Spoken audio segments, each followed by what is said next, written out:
My name is Marlo Fisken. I live in Boulder, Colorado. And I've been dancing for about 30 years now and pole dancing for 11.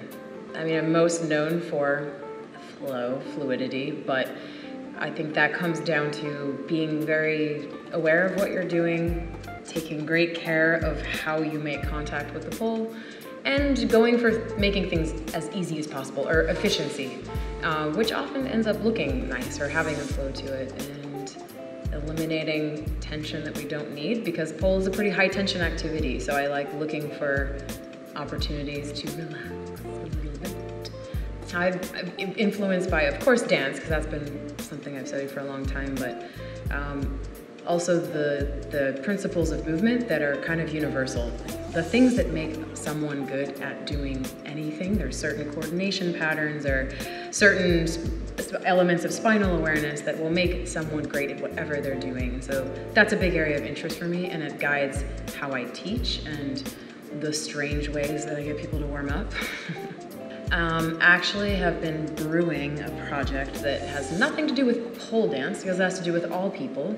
And it's a social awareness campaign to get people to realize how much they're shaped by their environments and how actively we create environments where we don't have an opportunity to move, and how our culture discourages movement, either because they don't understand it, they think it's inappropriate, unprofessional, and so forth. So it's actually it's a big project that can go into many realms of public spaces, private spaces, but I'm very excited about it because it brings together all of my talents and all of Ken, my partner's talents, and it is for all people.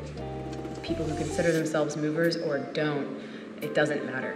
It has nothing to do with exercise, actually, so it's exciting.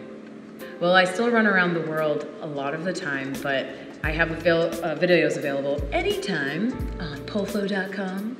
Tutorials, some free ones, some paid ones, and besides that, I prefer camps and multi-day workshops, so that's where I put more of my energy now, into longer form intensives that I can really plant seeds and then get them to sprout a little bit before I leave. I did 2 pole classes at Oonak camp. One, static pole rotations, which I pretty much give everywhere, because if I'm on static pole, I pretty much am exploring how to make it rotate or swirl. And then we did today some choreography, which for me is a little bit more like sequences that can go to any music rather than strictly choreo. But that's also because when I'm choreographing, I'm often changing the song like again and again and again to get new ideas. And then I taught floor flow also, taught a floor work class. So a good mix of air and floor. Cool. That's it. That's it. Aren't I supposed to say something great about Oonak camp? No.